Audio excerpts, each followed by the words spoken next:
A pasta de couro marrom estava aberta sobre a mesa de mogno do cartório, e eu sentia meu estômago revirar a cada palavra que o tabelião lia em voz pausada. Wilson cruzou os braços, o rosto vermelho como sempre ficava quando algo fugia do controle dele. Neuza mexia nervosa na alça da bolsa, os olhos estreitos fixos em mim, como se eu tivesse roubado algo que era dela por direito. O ar-condicionado zumbia abaixo, mas o calor que tomava conta daquela sala do centro de Blumenau não vinha do clima de março. Vinha do ódio que crescia silencioso entre nós três desde que papai fechou os olhos pela última vez, 12 dias atrás. A casa localizada na Rua das Palmeiras, número 428, bairro Garcia, fica integralmente para Marta Regina Oliveira, continuou o tabelião, ajeitando os óculos de grau. Quanto aos valores depositados e investimentos, 70% para Marta Regina Oliveira e os 30% restantes divididos igualmente entre Wilson Oliveira e Neuza Oliveira Cardoso. Wilson se levantou da cadeira com tanta força que ela rangeu contra o piso frio. "Isso é uma palhaçada!" gritou ele, batendo a mão na mesa. Meu pai não estava bem da cabeça quando escreveu isso. Ela manipulou ele, óbvio. Neuza levantou também, a voz trêmula, mas cheia de veneno. "Você sempre foi interesseira, Marta. Sempre ficou ali grudada nele, fingindo que cuidava, mas era só para garantir tudo para você." Eu apertei os dedos contra a alça da minha bolsa velha de tecido, sentindo as unhas cravarem na palma da mão. Não conseguia falar, não conseguia respirar direito. O tabelião ergueu a mão pedindo silêncio, mas ninguém prestou atenção. Wilson continuou berrando, Neuza chorava de raiva e eu só queria sumir dali, mas não podia. Porque aquele testamento, aquelas palavras escritas pela mão trêmula de Joaquim Oliveira, eram a última coisa que meu pai tinha feito por mim. E eu precisava entender como tinha chegado até ali, naquela sala gelada, com meus próprios irmãos me olhando como se eu fosse uma estranha, uma inimiga. Tudo começou muito antes do testamento, do cartório, da morte. Começou quando eu ainda era moça, e fiz uma escolha que ninguém pediu, mas que mudou minha vida inteira. Meu nome completo é Marta Regina Oliveira. Tenho 62 anos, nasci e cresci em Blumenau, no bairro Garcia, numa casa pequena de madeira pintada de branco que meu pai comprou em 1975 com muito esforço. Éramos uma família operária, simples, daquelas que jantavam arroz com feijão e ovo frito na maioria dos dias. Meu pai, Joaquim Oliveira, trabalhou 40 anos na mesma tecelagem, entrando às 6 da manhã e saindo às 3 da tarde, com as mãos sempre manchadas de graxa e os ombros curvados de tanto carregar fardo. Minha mãe, Dona Clarice, morreu de câncer no pâncreas em 1998, quando eu tinha 36 anos. Ela era costureira, fazia roupas em casa para ajudar nas despesas e tinha um jeito carinhoso de falar que acalmava qualquer briga. Nós, 3 filhos, crescemos dividindo quarto, brinquedos, roupas. Wilson, o mais velho, sempre foi o orgulho de papai por ser homem e ter estudado até terminar o 2º grau. Ele conseguiu emprego no banco ainda jovem e logo se mudou para Curitiba, onde casou com a Yara, e teve 2 filhos. Neuza, a do meio, era a preferida da mamãe. Casou cedo com o Ademir, um caminhoneiro, e foi morar em Joinville. Teve 3 filhos e vivia reclamando da vida apertada, mas nunca quis trabalhar fora. Dizia que o lugar de mulher era em casa. Eu, a caçula, fui a que ficou. Trabalhei como auxiliar de limpeza em escolas, hospitais, prédios comerciais. Nunca casei, nunca namorei sério. Não porque não quisesse, mas porque a vida foi empurrando outras urgências na minha frente. E quando olhei ao redor, já estava com 40 e poucos anos e sozinha. Depois que a mamãe morreu, papai ficou perdido. Ele não sabia cozinhar direito, não sabia lavar roupa, não sabia lidar com a solidão que entrou naquela casa como uma doença. Wilson ligava uma vez por mês, sempre rápido, sempre com desculpa de trabalho. Neuza visitava no Natal e no aniversário dele, ficava 2 horas e ia embora reclamando do trânsito.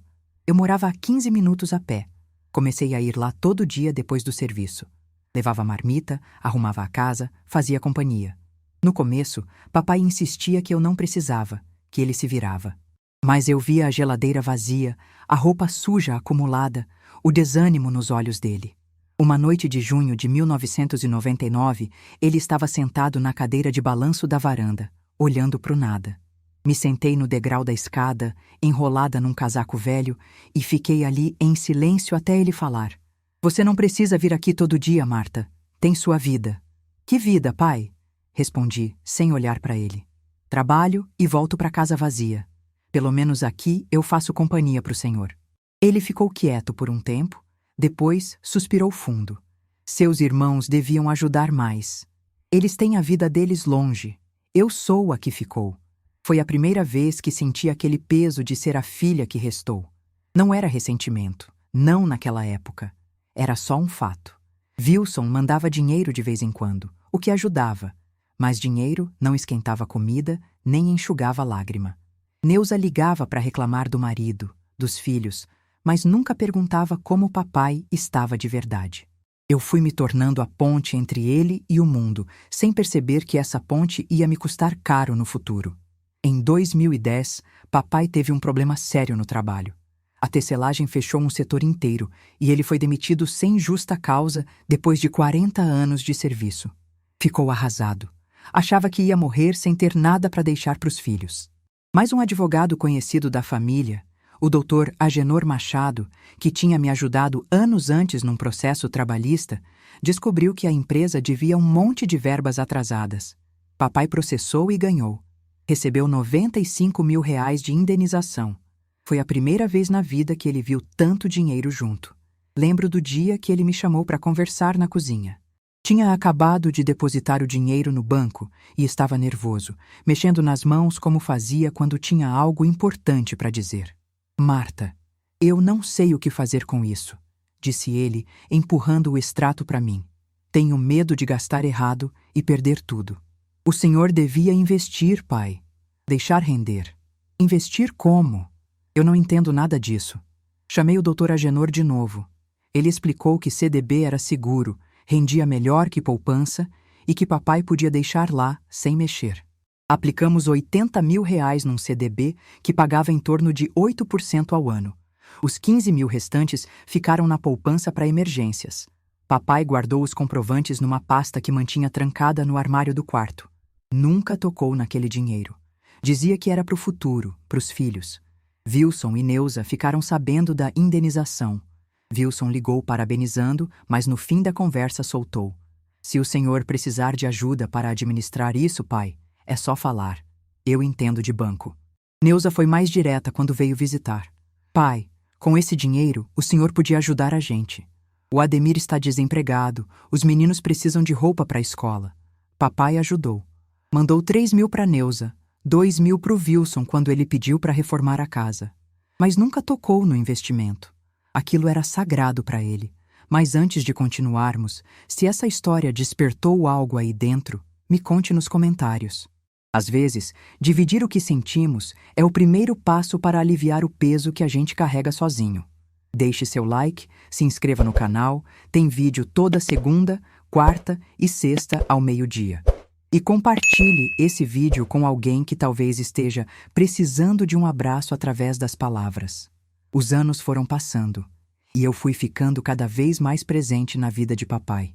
Em 2015, ele teve um AVC leve. Nada que deixasse sequela grave, mas o suficiente para assustar.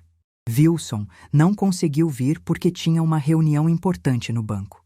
Neuza veio, ficou 3 dias e voltou dizendo que não podia abandonar os netos. Fui eu quem ficou no hospital, dormindo na cadeira desconfortável ao lado da cama dele, levando roupa limpa, conversando com o médico, ajustando remédio.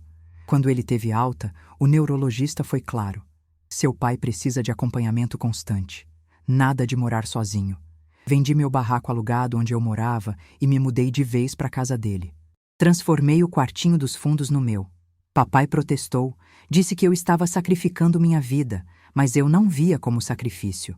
Via como dever, como amor, como a única coisa certa a fazer. Meus irmãos ficaram aliviados. Wilson até disse: "Que bom que você está aí, Marta. A gente fica mais tranquilo." Tranquilo. Ele ficava tranquilo na casa confortável dele em Curitiba, enquanto eu trocava fralda geriátrica, acordava de madrugada para dar remédio, levava papai no médico todo mês.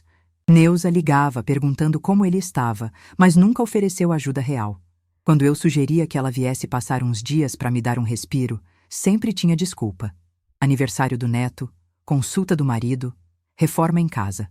Os primeiros sinais de desrespeito foram sutis. Wilson começou a me tratar como empregada da família, não como irmã. Ligava dando ordens. Marta, lembra do remédio da pressão do pai. Marta, leva ele ao dentista. Marta, vê se ele está comendo direito. Neuza era pior. Quando vinha visitar, revirava armário, olhava a conta de luz, fazia comentários sobre a comida que eu preparava. Esse arroz está sem sal. Você não sabe nem temperar comida direito. Eu engolia calada porque reclamar ia criar briga, e briga deixava papai nervoso. Ele percebia a atenção, mas também não enfrentava os filhos mais velhos. Só agradecia baixinho pelo que eu fazia, e aquilo me bastava. Ou eu achava que bastava. A primeira discussão séria aconteceu no Natal de 2017. Neuza veio com a família toda e a casa pequena ficou lotada. Eu tinha passado 2 dias preparando comida, limpando tudo, arrumando a mesa.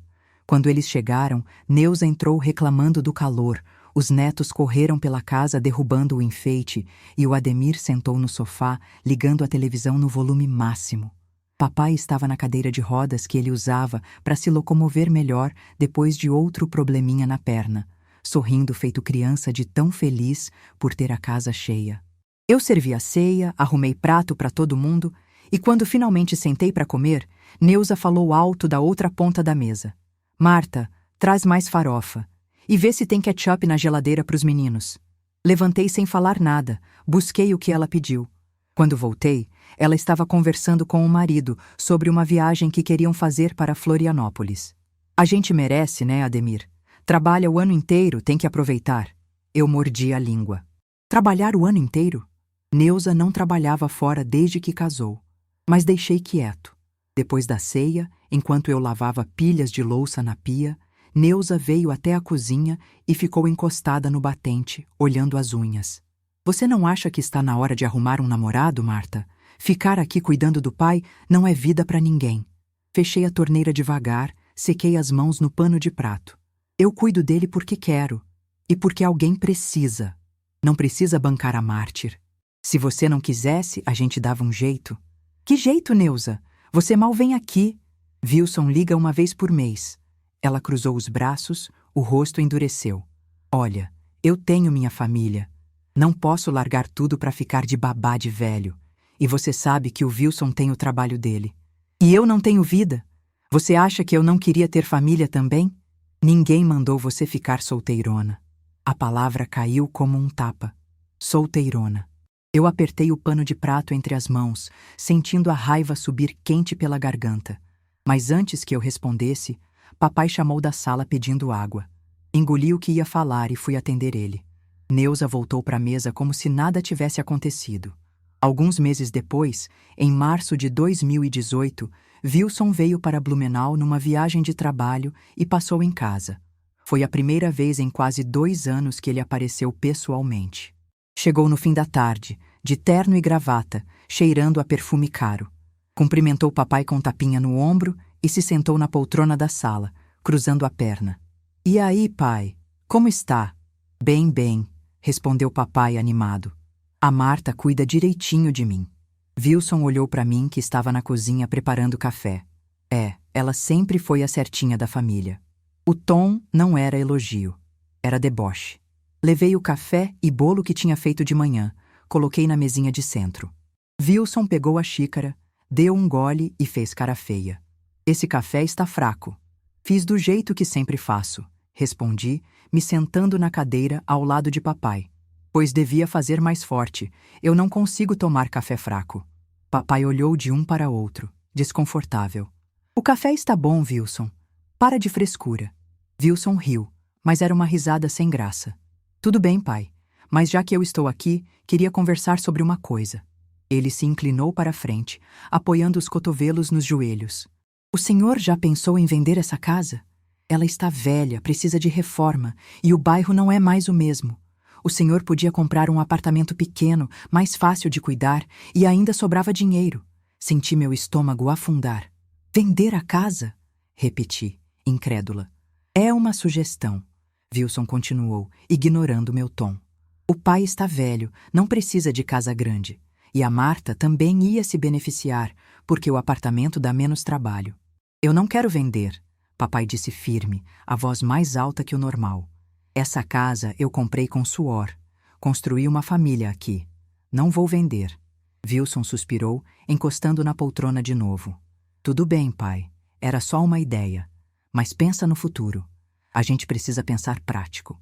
Ele ficou mais meia hora falando de trabalho, de investimento, de economia. Quando saiu, beijou a testa de papai e me deu tchau seco. Assim que a porta fechou, papai me olhou com os olhos cansados. Ele quer o dinheiro da casa. O senhor acha? Eu sei. Mas essa casa não vai ser vendida enquanto eu for vivo. Foi a primeira vez que percebi que meus irmãos não viam papai como pai. Viam como patrimônio, como herança futura. E eu, que cuidava dele todo dia, era só um obstáculo no caminho deles. Em outubro de 2019, papai teve pneumonia. Ficou internado 8 dias, a situação ficou feia por algumas horas, e eu passei todas as noites no hospital. Liguei para os dois avisando. Wilson disse que não podia vir. Tinha viagem marcada para o exterior com a empresa. Neuza veio no 3º dia, ficou 2 horas e foi embora dizendo que não aguentava ver papai daquele jeito. Quando ele teve alta e voltou para casa, precisou de cuidados intensos. Inalação de 4 em 4 horas, antibiótico, fisioterapia respiratória. Eu fazia tudo sozinha. Minha rotina virou hospital. Acordava às 5 da manhã. Preparava o café dele, dava os remédios, fazia inalação, dava banho, trocava roupa, fazia almoço, mais remédio, mais inalação, jantar, mais remédio, e só dormia depois da meia-noite. Wilson ligou 2 semanas depois da alta. E aí, como está o pai? Melhorando, respondi exausta. Mas ainda precisa de muito cuidado. Você está dando conta? Estou fazendo o que dá. Se precisar, a gente pode contratar uma enfermeira. Eu e a Neuza podemos rachar o custo. Senti uma pontada de esperança. Seria bom. Eu não estou dormindo direito faz semanas. Então vê quanto custa e me avisa. A gente vê o que pode fazer. Pesquisei, achei uma enfermeira que cobrava R$ 1.200 para ficar das 8 da noite às 8 da manhã. Mandei mensagem para o Wilson. Ele demorou 3 dias para responder. Tá caro. Vê se acha mais barato. Neuza nem respondeu. Continuei sozinha. Emagreci 7 quilos naqueles meses. Papai percebeu. Uma tarde, ele segurou minha mão enquanto eu ajeitava o travesseiro dele. Você está acabando com sua saúde por minha causa, filha. Não diga isso, pai. Mas é verdade. Eu olho para você e vejo uma mulher cansada. Seus irmãos deviam ajudar. Eles têm a vida deles. E você não tem? Ele apertou minha mão com a força que ainda tinha. Você merecia mais, Marta. Merecia um marido, filhos, alegria. Não ficar presa aqui comigo. Eu não estou presa. Menti, porque a verdade doía demais. Mas eu estava, presa numa rotina que me consumia, num papel que ninguém me pediu para aceitar, mas que eu não conseguia largar. Porque se eu largasse, quem ia cuidar dele? Quem ia garantir que papai não morresse sozinho e esquecido? Em 2020, veio a pandemia. O mundo parou. E minha vida ficou ainda mais fechada. Eu mal saía de casa, com medo de trazer vírus para dentro e contaminar papai, que estava no grupo de risco. Wilson e Neuza ligavam mais, mas só para perguntar se a gente estava bem. Nunca ofereciam ajuda concreta. Nunca mandavam dinheiro extra para compra. Nunca perguntavam se eu precisava de algo. Eu me sentia invisível. Uma sombra cuidando de outra sombra, enquanto o resto da família seguia a vida lá longe, protegida e confortável. A situação explodiu em julho do ano seguinte, quando Neuza veio visitar papai depois de mais de um ano sem aparecer. A pandemia tinha dado uma acalmada e ela resolveu vir passar o fim de semana. Chegou na sexta de tarde com uma mala pequena e cara de quem estava fazendo um grande favor. Papai ficou emocionado, abraçou ela chorando e eu preparei o quarto de hóspedes que a gente quase não usava. No sábado de manhã, enquanto eu preparava o café, Neuza entrou na cozinha vestida de roupão, olhando ao redor com expressão crítica. Essa cozinha está uma tristeza, Marta. Você não pinta isso aqui? Os armários estão caindo aos pedaços. Não tenho dinheiro para reforma, respondi, mexendo o ovo na frigideira. Pois devia pedir pro pai. Ele tem dinheiro guardado. Virei para ela, a espátula na mão. O dinheiro do pai é dele. Não vou ficar pedindo para gastar com bobeira. Bobeira? A casa está um caco. Aposto que você nem se importa, já que não é sua. Como não é minha? Eu moro aqui. Cuido dela. Cuido dele. Neuza cruzou os braços, encostando no balcão. Cuidar não te dá direito de nada, Marta. Você mora aqui de favor. Quando o pai morrer, essa casa vai ser dividida entre nós três. A frieza com que ela disse aquilo me deixou gelada. Como se papai já estivesse morto. Como se a vida dele fosse só uma contagem regressiva até eles pegarem o que era deles. Ele está vivo, Neuza. Bem vivo. E não fala assim dele. Estou sendo realista. A gente precisa pensar no futuro, organizar as coisas. Que coisas? Ela suspirou, como se estivesse falando com uma criança burra. Os documentos, os bens, o dinheiro que ele tem investido. Você sabe quanto tem lá? Sei. Mas isso não é assunto meu. É do pai. Claro que é assunto seu. E nosso também. A gente tem direito de saber. Direito? Repeti, sentindo a raiva subir. Vocês têm direito?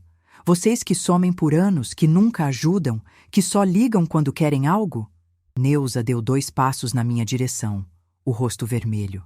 Eu tenho família para cuidar, Marta. Filhos, marido, casa. Não posso largar tudo para ficar aqui de babá. Você não tem nada disso, então é fácil para você. Fácil? Eu soltei uma risada sem humor. Você acha fácil? Acordar de madrugada todo dia, dar banho, trocar fralda, levar em médico, cozinhar, limpar, tudo sozinha, sem ajuda, sem folga. Ninguém mandou você fazer isso. Alguém tinha que fazer, e vocês não estavam aqui. Porque a gente tem vida. Você escolheu ficar. Agora não vem bancar a vítima. A palavra vítima ecoou na cozinha como um tiro. Antes que eu respondesse, papai apareceu na porta, apoiado no andador. Ele estava pálido, a mão trêmula segurando a barra de ferro. Para com isso! Gritou ele. A voz saiu rouca, mas firme. Para de brigar. Neuza se virou para ele, compondo o rosto num segundo. Desculpa, pai. A gente estava só conversando. Conversando? Eu ouvi tudo daqui do quarto. Ele entrou na cozinha, parando entre nós duas. Você não tem vergonha de falar assim com sua irmã? A Marta largou tudo para cuidar de mim. Tudo. E você vem aqui de longe e ainda tem coragem de criticar? Neuza abriu a boca, mas papai não deixou ela falar. Vai lá pro quarto. Eu não quero ouvir mais nada. Ela saiu da cozinha com os olhos marejados, mas antes de subir a escada, virou para trás e me encarou com um olhar que eu nunca vou esquecer. Era ódio puro. Eu cuidei de papai o resto do dia, enquanto Neuza ficou trancada no quarto. No domingo de manhã, ela arrumou a mala e foi embora sem se despedir de mim. Só beijou a testa de papai e disse: Tchau, pai. Qualquer coisa me liga. Depois que ela saiu, papai sentou na cadeira da sala e ficou quieto por um longo tempo. Eu me sentei no sofá em frente, esperando ele falar. Quando falou, foi com a voz carregada de tristeza. Ela está com ciúmes de você. Ciúmes? De quê? De mim. Do meu carinho. Da minha atenção. Ele olhou para mim, os olhos vermelhos. Seus irmãos cresceram achando que eu ia dar tudo igual para todo mundo, porque eu sempre tentei ser justo. Mas justiça não é dar igual, é dar conforme o que cada um fez. E você fez mais do que qualquer um deles. Eu não fiz nada, pai. Eu sei, por isso eu vou garantir que você seja recompensada. Não entendi direito o que ele quis dizer naquele dia, mas semanas depois descobri.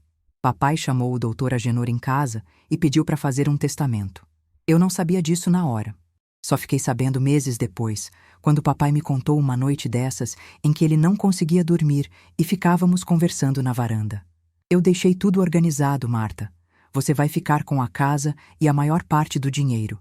Seus irmãos vão ter a parte deles, mas menor, porque você merece, porque você ficou. Pai, o senhor não precisa fazer isso.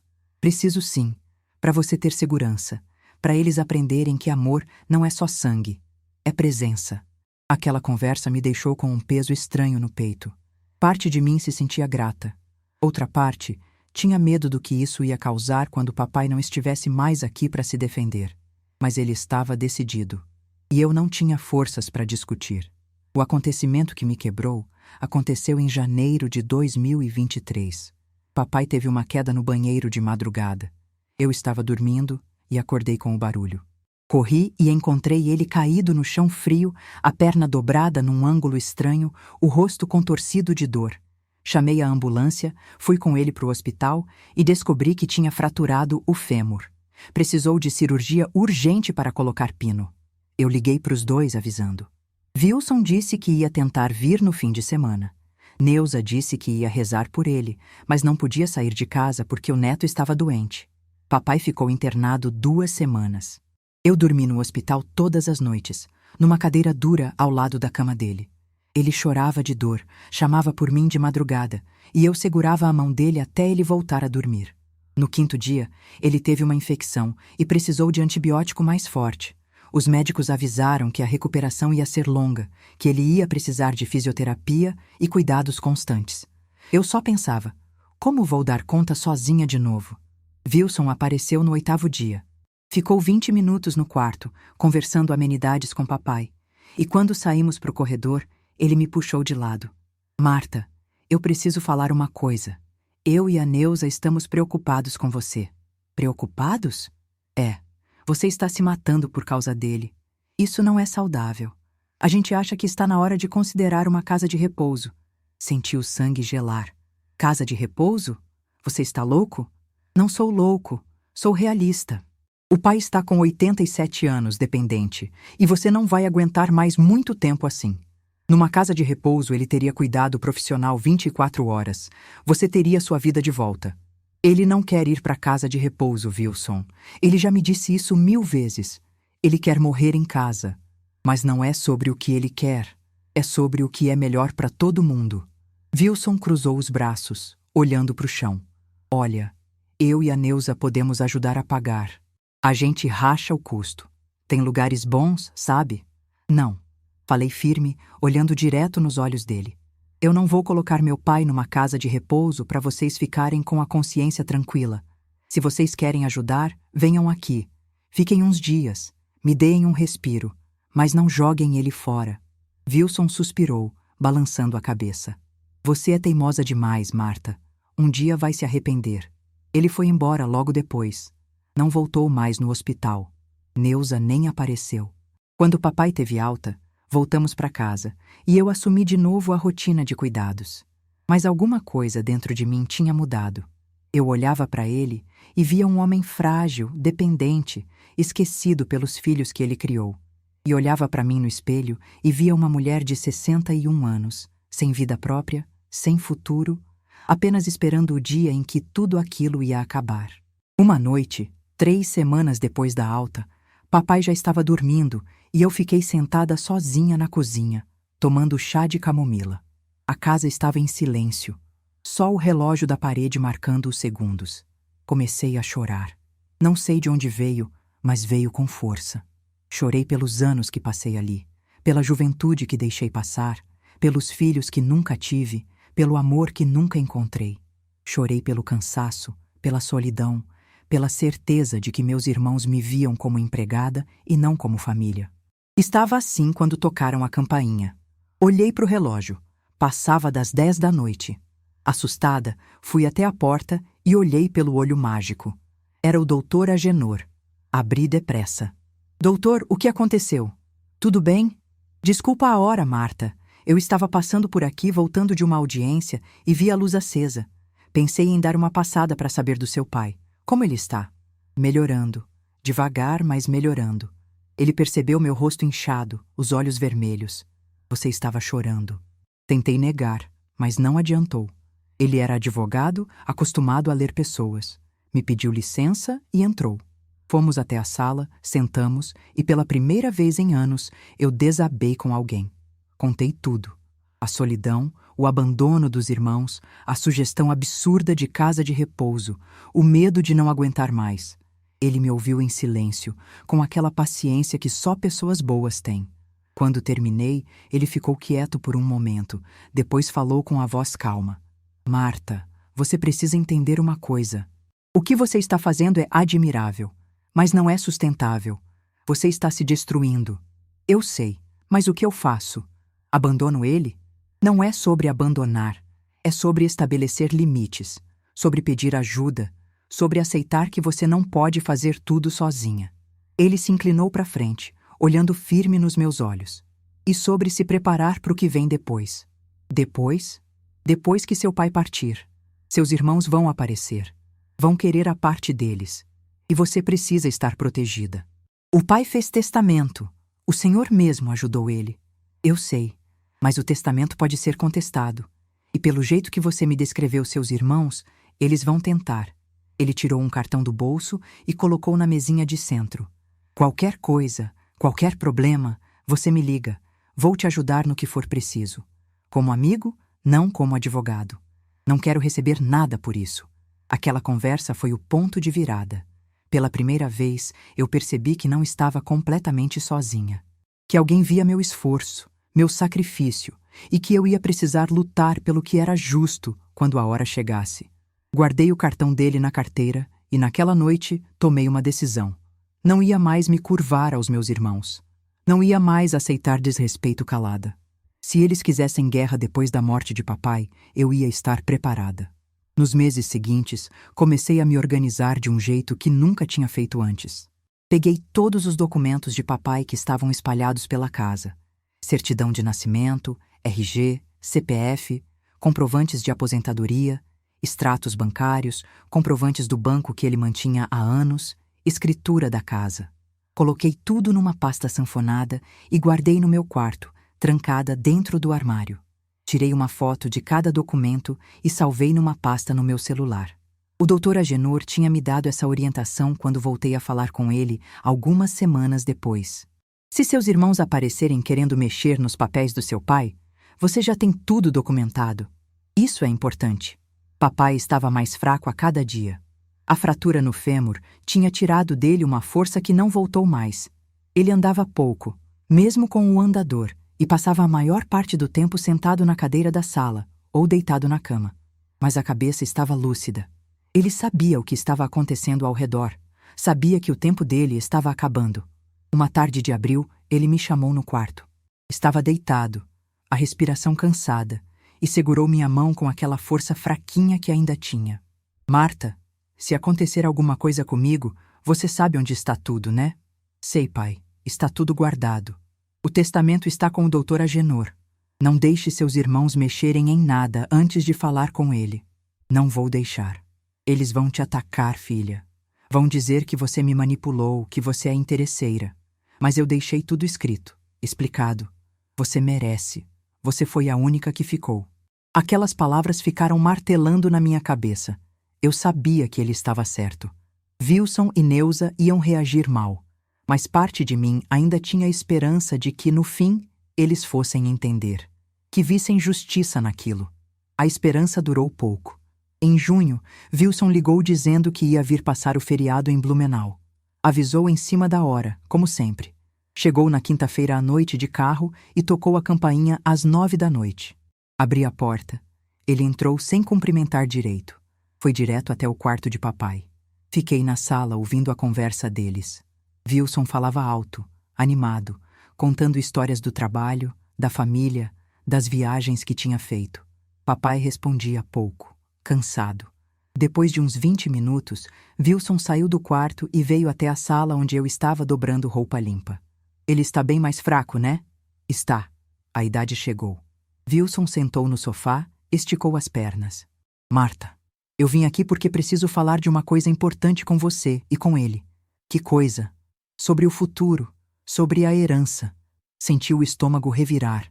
Larguei a roupa que estava dobrando e me sentei na poltrona em frente a ele. Que herança, Wilson? O pai está vivo. Eu sei, mas a gente precisa conversar sobre isso agora, enquanto ele ainda está lúcido. Saber o que ele tem, como vai ser dividido, evitar briga depois. Já está tudo resolvido. Ele fez testamento. Wilson arqueou as sobrancelhas. Testamento? Quando? Faz tempo. E o que tem nesse testamento? Isso é entre ele e o advogado. Quando for a hora, vocês vão saber. Ele se inclinou para a frente, os olhos estreitando. Não gostei do seu tom, Marta. Parece que você está escondendo alguma coisa.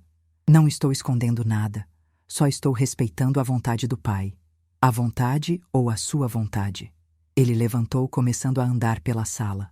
Você sabe que essa casa e o dinheiro que ele tem são de todos nós, né?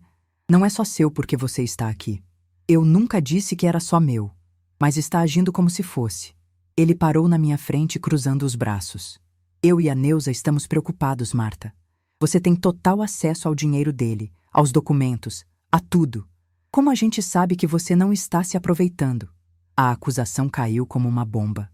Me levantei devagar, encarando ele. Você está me chamando de ladra? Não estou chamando de nada. Estou só dizendo que a situação é estranha. Você mora aqui de graça, cuida dele, tem acesso a tudo. É natural a gente ficar com o pé atrás. Eu moro aqui porque cuido dele. Não cobro nada, não peço nada. E você tem coragem de vir na minha cara sugerir que eu estou roubando? Não falei em roubar. Falei em se aproveitar. Ele deu de ombros, voltando para o sofá. Olha, eu não quero briga. Só quero transparência. Amanhã de manhã eu quero ver os documentos dele. Extratos bancários, investimentos, tudo, tenho direito. Você não tem direito nenhum. Enquanto ele estiver vivo, quem decide o que você vê ou não é ele. Wilson riu, mas era uma risada sem humor. Você mudou, Marta. Ficou arrogante. Acha que porque está aqui todo dia pode mandar em tudo. Eu não mando em nada. Só protejo meu pai de gente que só aparece quando quer alguma coisa. Ele ficou vermelho. Abriu a boca para responder, mas papai apareceu na porta do quarto, apoiado no andador, o rosto pálido. Wilson, vai embora. Pai, eu só... Vai embora. A voz de papai saiu trêmula, mas firme. Você não vai entrar na minha casa para desrespeitar sua irmã. Ela cuida de mim. Ela me respeita. Você só aparece para cobrar. Então vai embora. Wilson ficou parado, olhando para mim e para o pai, incrédulo. Depois pegou as chaves do carro que estavam na mesinha e foi até a porta. Antes de sair, virou para trás. Vocês vão se arrepender. Quando chegar a hora, eu vou cobrar cada centavo que é meu. E se tiver algo errado, eu processo. A porta bateu atrás dele.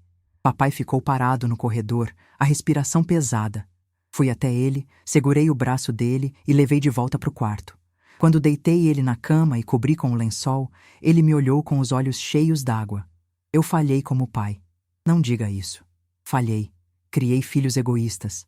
Só você saiu diferente. Ele apertou minha mão. Mas não deixe eles te destruírem, Marta. Você lutou por mim. Agora luta por você. Aquela noite, sozinha no meu quarto, percebi que não tinha mais volta. A guerra já tinha começado. Wilson ia mobilizar Neuza. Iam juntar forças, e quando papai partisse, iam cair em cima de mim com tudo. Mas eu não ia me curvar. Não depois de tudo que tinha passado. Liguei para o Dr. Agenor no dia seguinte e contei o que tinha acontecido. Você fez certo em não mostrar nada para ele, disse Agenor. E pode ficar tranquila. O testamento está registrado em cartório. Eles podem contestar, mas as cartas que seu pai escreveu explicando tudo vão pesar muito a favor de você. Que cartas? Seu pai escreveu 3 cartas quando fez o testamento. Uma para você, uma para o Wilson e uma para Neuza. Ele explica tudo. Por que está dividindo daquele jeito? O que cada um fez ou deixou de fazer. São cartas fortes, Marta. Emocionais, mas verdadeiras. Aquilo me deu um fôlego de alívio. Papai tinha pensado em tudo. Tinha me protegido mesmo antes de eu perceber que precisava de proteção. Os meses seguintes foram de espera tensa. Papai estava cada vez mais debilitado. Em setembro, teve outra pneumonia, menos grave que a anterior, mas o suficiente para deixá-lo acamado por semanas. Eu cuidava dele com ainda mais dedicação, sabendo que o tempo estava se esgotando. Wilson e Neuza ligavam raramente. Quando ligavam, eram conversas curtas, mecânicas, como se estivessem cumprindo o protocolo. Eu sabia que por trás da frieza deles havia um plano. Estavam esperando papai morrer para agirem. Comecei a me preparar de forma ainda mais metódica. Além dos documentos que já tinha organizado, peguei todos os recibos de despesas que eu tinha pago do meu bolso ao longo dos anos: remédio, fralda geriátrica, conta de luz, água, gás. Juntei tudo e calculei. Tinha gasto mais de R$40 mil em 12 anos cuidando de papai. Nunca cobrei nada dele. Nunca pedi reembolso. Mas agora eu sabia que aqueles recibos podiam ser úteis caso meus irmãos me acusassem de me aproveitar da situação. Conversei de novo com o Dr. Agenor, dessa vez pessoalmente no escritório dele. Era um lugar pequeno e simples no centro de Blumenau, com 2 salas e uma secretária que o atendia meio período. Ele me recebeu com um café e me fez sentar numa cadeira de couro gasto. Marta, eu trouxe você aqui porque preciso te explicar exatamente o que vai acontecer quando seu pai falecer. Ele abriu uma pasta e tirou uma cópia do testamento. Seu pai deixou registrado que a casa fica integralmente para você. Além disso, 70% dos valores em contas bancárias e investimentos ficam para você. Os outros 30% são divididos igualmente entre Wilson e Neuza, ou seja, 15% cada. Quanto tem de dinheiro? Agenor pegou uma calculadora e começou a fazer contas. Vou te explicar direitinho. Seu pai recebeu R$95 mil de indenização em 2010. Ele investiu 80 mil em uma poupança que rendia, em média, 8% ao ano. Desde aquele ano até agora, passaram-se 13 anos e meio. Com juros compostos, 80 mil a 8% ao ano dá aproximadamente 230 mil. Os 15 mil que ficaram na poupança, somados com o que ele guardou da aposentadoria ao longo dos anos, devem estar em torno de 38 mil. Total líquido, 268 mil. Eu fiquei boquiaberta. Não sabia que tinha tanto dinheiro. E a casa? A casa está avaliada em torno de 320 mil. Então, no total, o patrimônio do seu pai é de aproximadamente 588 mil. Meu Deus! 70% de 268 mil dá 187.600 para você. Os 30% restantes, 80.400, divididos entre Wilson e Neuza, dão 40.200 para cada um. E você fica com a casa. Eu não conseguia processar aqueles números. Sempre vivi apertada, trabalhando em emprego humilde, ganhando salário mínimo a vida inteira. A ideia de ter quase 200 mil e uma casa era surreal. Eles vão contestar, não vão? Perguntei, a voz saindo baixa. Provavelmente. Vão alegar que seu pai não estava em pleno uso das faculdades mentais quando fez o testamento, ou que você o manipulou. Mas as cartas que ele escreveu desmentem isso. E eu tenho o laudo psicológico que pedi para ele fazer na época. Seu pai estava lúcido, sabia exatamente o que estava fazendo. Quanto tempo demora um processo desses? Pode demorar de 6 meses a 2 anos, dependendo da briga que eles fizerem. Mas quero te dar um conselho. Não gaste esse dinheiro antes do processo terminar. Invista em algo seguro. Se por algum acaso o testamento for parcialmente revertido, você tem como devolver a diferença. E se eu precisar de dinheiro para me defender? Eu já te disse que não vou cobrar nada. Mas se surgir algum custo de processo, a gente tira da sua parte.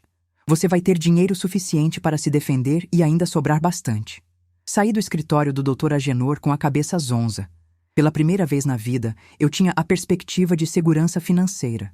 De não precisar trabalhar em faxina, de não depender de ninguém. Mas, ao mesmo tempo, sentia o peso de saber que aquilo ia causar uma guerra familiar. Parte de mim queria renunciar a tudo. Dividir igualmente, evitar conflito. Mas outra parte, a parte que tinha passado anos cuidando de papai sozinha, que tinha aberto mão da própria vida, não aceitava essa injustiça. Nos meses seguintes, continuei cuidando de papai com a mesma dedicação. Ele piorou no final de 2023. Parou de comer direito, emagreceu muito, dormia quase o dia todo. Wilson e Neuza não apareceram no Natal. Passamos só eu e ele, numa ceia simples, vendo televisão em silêncio. No Ano Novo, ele me chamou no quarto dele às 11 da noite, quando os fogos começaram a estourar lá fora.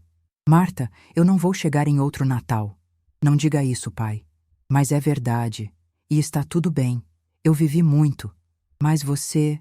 Ele segurou minha mão com aquela força quase inexistente.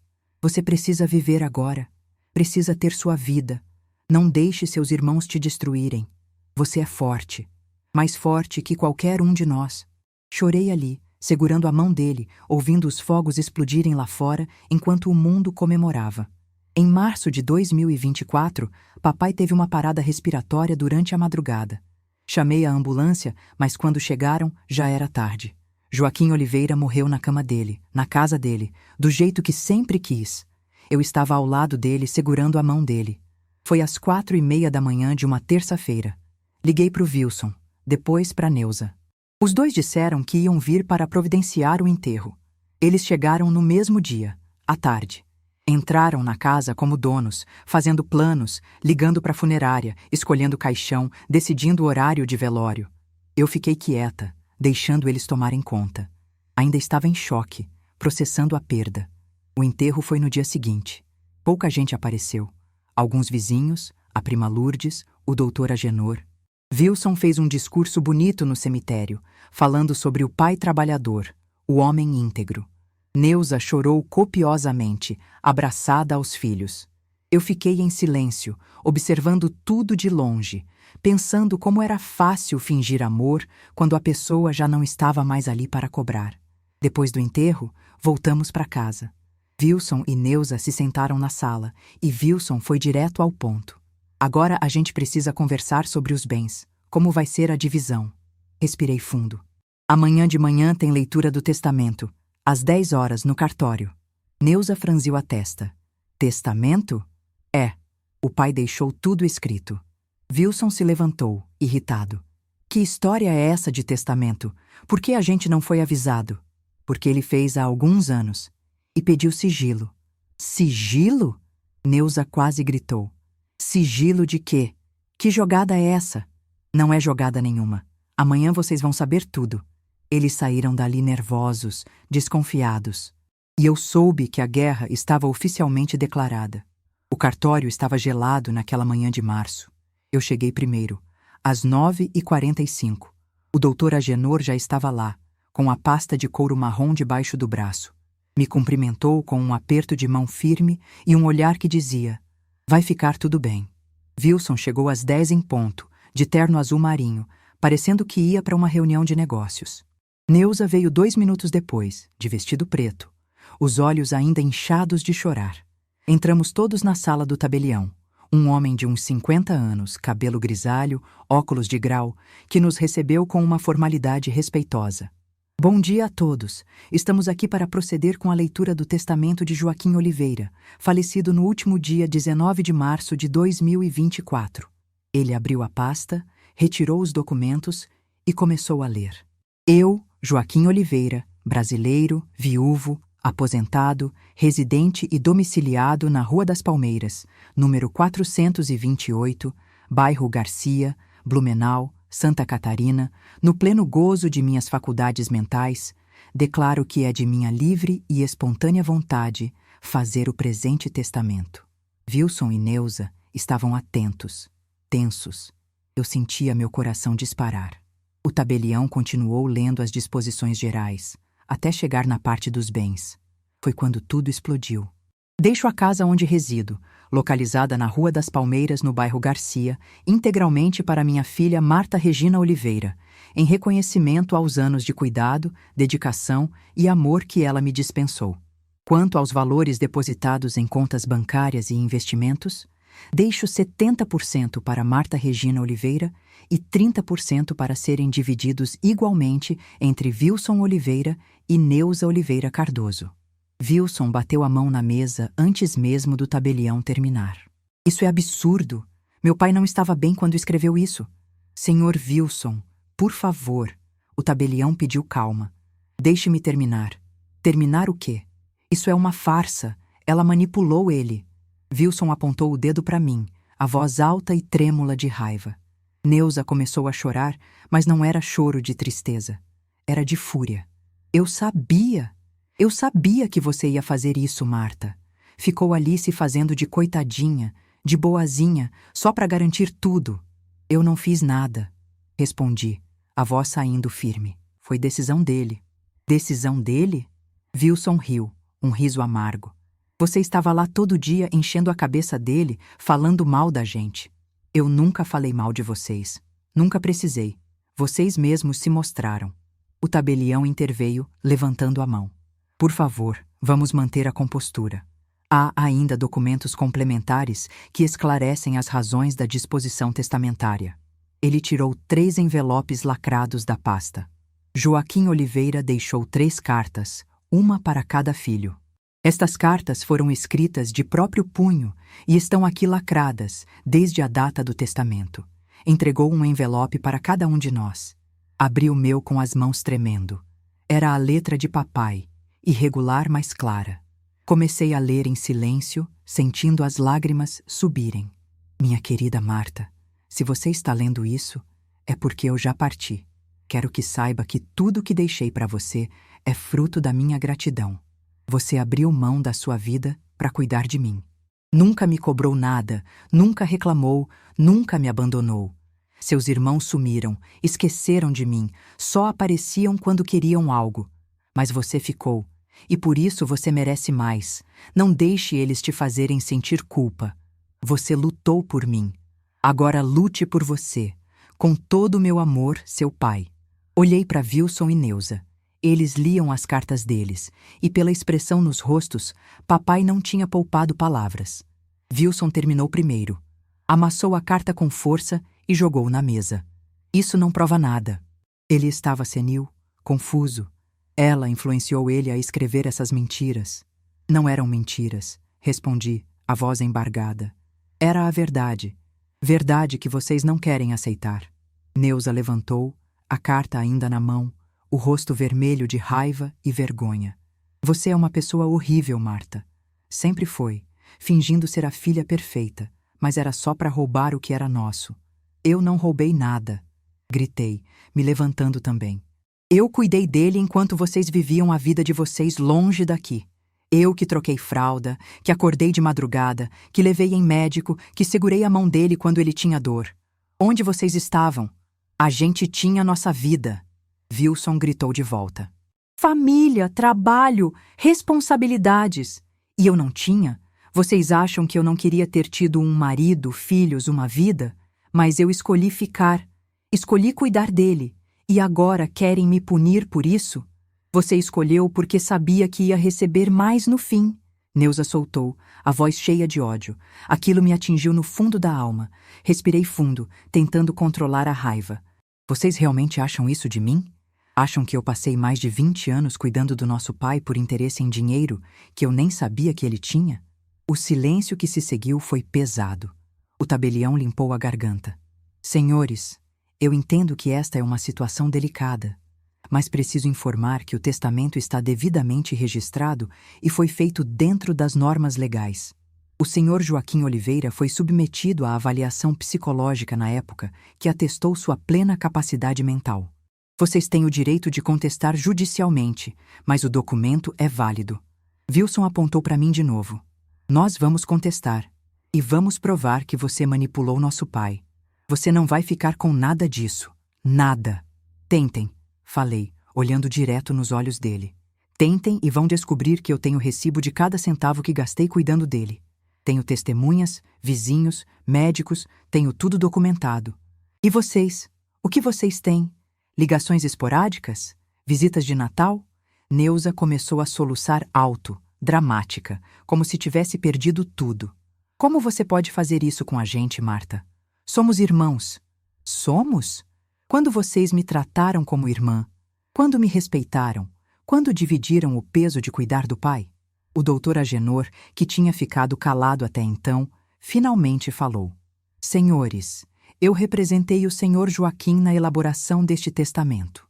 Posso garantir que ele estava plenamente consciente e foi enfático sobre suas razões. Ele deixou claro que a distribuição reflete o que cada filho fez ao longo dos anos. Se desejarem contestar, é direito de vocês, mas terão que apresentar provas consistentes de que houve coerção ou incapacidade mental, o que será muito difícil considerando a documentação que temos. Wilson se virou para ele, o rosto contorcido de raiva. E você?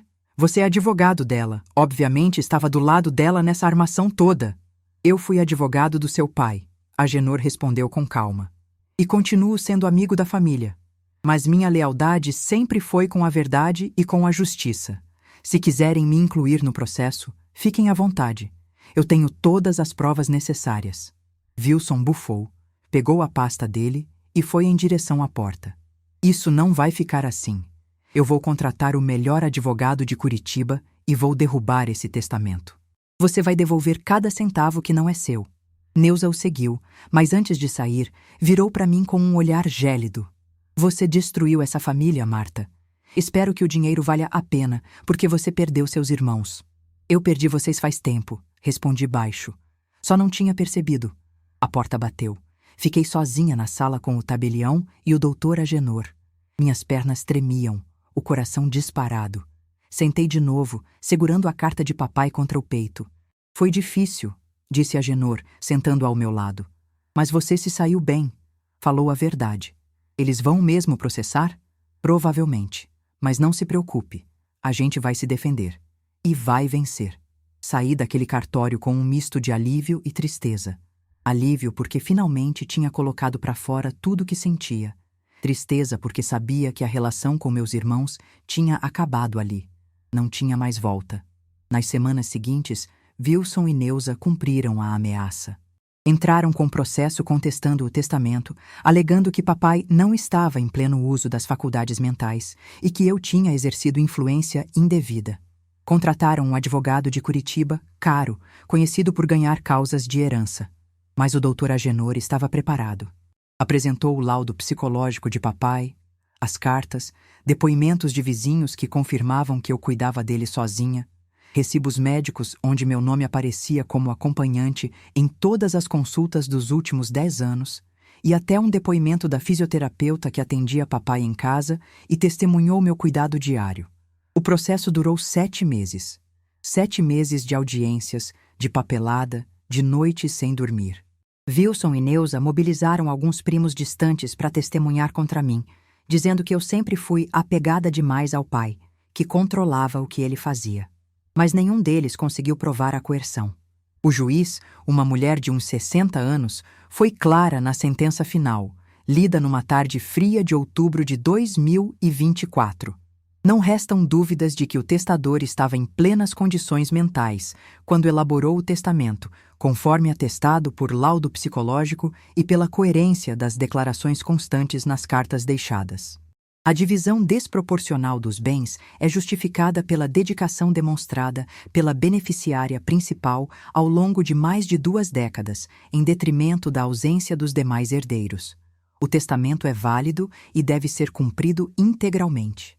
Quando o doutor Agenor me ligou com a notícia, eu estava na cozinha da casa de papai, aquela mesma cozinha onde tinha passado tantos anos preparando comida para ele. Sentei na cadeira e chorei. Chorei de alívio, de cansaço, de dor. Tinha vencido. Mas a vitória tinha gosto amargo, porque significava que meus irmãos nunca iam me perdoar. E eu nunca ia ter de volta a ilusão de que éramos uma família unida. Wilson e Neuza recorreram da decisão, mas o recurso foi negado 3 meses depois. Em janeiro de 2025, o testamento foi oficialmente executado. Recebi a escritura da casa no meu nome e os valores das contas e investimentos foram transferidos conforme determinado. R$ 187.600 na minha conta, 40.200 para cada um deles. E a casa, avaliada em 320 mil, totalmente minha. Wilson me mandou uma única mensagem depois que o dinheiro caiu na conta dele. Você pode ter ganhado na justiça, mas perdeu uma família. Espero que durma bem com isso. Bloqueei o número dele. Neuza não mandou nada. Simplesmente desapareceu. Soube por Lourdes, minha prima, que ela andava falando mal de mim para os parentes, dizendo que eu tinha enganado papai, que tinha roubado o que era deles. Mas a maioria das pessoas que conheciam a história real ficou do meu lado. Os vizinhos que viram minha luta diária, o doutor Agenor, que conhecia a verdade dos fatos. Os primeiros dias depois da sentença final foram estranhos. Acordei várias vezes no meio da noite, achando que ouvia papai me chamando. A casa estava silenciosa demais, vazia demais. Comecei a pensar no que fazer com tudo aquilo. A casa era grande para mim sozinha, cheia de memórias boas e ruins. O dinheiro era mais do que eu jamais tinha tido, mas não trazia a paz que eu esperava. Conversei com o Dr. Agenor numa tarde de fevereiro, no escritório dele. Ele me recebeu com o mesmo café de sempre e me ouviu desabafar. Eu não sei o que fazer, doutor. A casa me sufoca. O dinheiro me assusta. Parece que nada disso é real. É real, Marta, e é seu por direito. Agora você precisa decidir o que quer para a sua vida. Eu quero paz. Então venda a casa. Compre algo menor, mais prático. Invista o dinheiro que sobrar. Você tem 62 anos, pode viver tranquila até o fim da vida, sem precisar trabalhar. A ideia foi amadurecendo. Em março, exatamente 1 ano depois da morte de papai, coloquei a casa à venda. Demorou 2 meses para aparecer um comprador sério. Um casal jovem com 2 filhos pequenos, que adorou a estrutura da casa e o bairro tranquilo. Vendi por R$315 mil, um pouco menos que a avaliação, mas eu queria me livrar logo daquele peso. Com o dinheiro da venda, quitei as últimas custas do processo, que tinham ficado em torno de R$8 mil. Sobrou 307 mil. Somando com os 187.600 que já tinha, totalizei R$494.600. Uma fortuna para quem sempre viveu de salário mínimo. Comprei um apartamento pequeno de 2 quartos no próprio bairro Garcia, num prédio simples, mas bem cuidado, por R$150 mil. O resto, 344.600. Investi, seguindo orientação do gerente do banco. Com rendimento médio de 8% ao ano, ia ter uma renda passiva de uns R$2.300 por mês, mais que suficiente para viver com tranquilidade. Mudei para o apartamento em junho. Era pequeno, aconchegante, com varanda que dava para a rua arborizada. Levei só o essencial da casa antiga. Alguns móveis, roupas, fotos de papai, a cadeira de balanço onde ele gostava de sentar. O resto doei ou vendi. Queria começar de novo, sem o peso do passado. Lourdes, minha prima, foi a única da família que manteve contato. Ela me visitava 1 vez por semana, trazia bolo, conversávamos sobre tudo, menos sobre Wilson e Neuza. Ela entendia meu lado, sabia da verdade. Isso me bastava. Não precisava da aprovação de mais ninguém. Wilson e Neuza nunca mais falaram comigo. Soube por terceiros que Wilson usou o dinheiro da herança para quitar dívidas do cartão de crédito. Neuza reformou a casa. Nenhum dos dois investiu ou guardou. Não me surpreendeu. Eles sempre foram imediatistas, vivendo o presente sem pensar no futuro. Eu, por outro lado, planejei cada centavo. Acordava de manhã sem pressa, tomava café na varanda, ia caminhar no parque. Comecei a fazer aula de pintura numa escolinha comunitária. Algo que sempre quis, mas nunca tive tempo. Fiz amizade com 2 senhoras da minha idade, que, assim como eu, tinham histórias de luta e recomeço. A dor da perda de papai continuava ali, latente, mas não era mais sufocante. Aprendi a conviver com ela, a aceitar que ele tinha ido, mas deixado algo para trás. Não só o dinheiro ou a casa, mas a lição de que amor verdadeiro não se mede em palavras bonitas ou visitas esporádicas. Se mede em presença, em cuidado, em sacrifício. Quanto aos meus irmãos, aprendi que família não é quem tem o mesmo sangue. É quem fica quando tudo desmorona. É quem te apoia quando você mais precisa. E nesse sentido, Wilson e Neuza nunca foram minha família de verdade.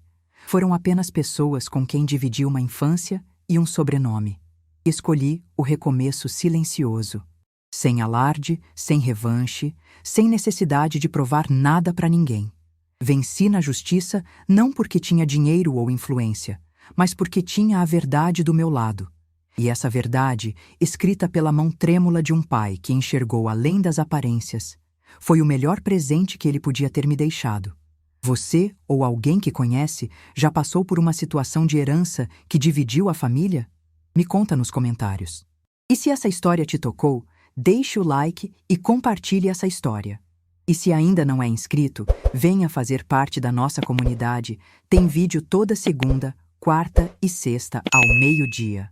Hoje, sentada na varanda do meu apartamento pequeno, olhando as árvores balançarem com o vento de novembro, entendo que a herança que recebi não foi só financeira. Foi emocional. Foi o reconhecimento de uma vida inteira dedicada a alguém que eu amava. Papai me ensinou que fazer o certo nem sempre traz recompensa imediata, mas no fim, a justiça prevalece. Não tenho rancor dos meus irmãos. Tenho pena. Pena de viverem presos à amargura, à sensação de terem sido injustiçados, quando na verdade apenas colheram o que plantaram. Eles tiveram as mesmas oportunidades que eu. Poderiam ter ficado, ajudado, dividido o peso, mas escolheram a distância, o egoísmo, a conveniência. Eu escolhi ficar. E essa escolha, que por tantos anos me pareceu um fardo, revelou-se no fim como minha maior força. Aprendi que o amor não é obrigação, mas também não pode ser fingido na hora da conveniência. Ou você está presente, ou está ausente. Não existe meio termo. Não me arrependo de nada. Nem dos anos difíceis, nem da solidão, nem da briga. Porque tudo isso me trouxe até aqui, a um lugar de paz, de segurança, de dignidade. Papai está em paz também, tenho certeza. Ele sabia o que estava fazendo quando escreveu aquele testamento. Estava me protegendo, mesmo depois de partir. A vida seguiu. Eu segui. E finalmente, pela primeira vez em muitos anos, sinto que estou vivendo para mim. Sem culpa, sem peso, sem dívidas emocionais. Apenas vivendo.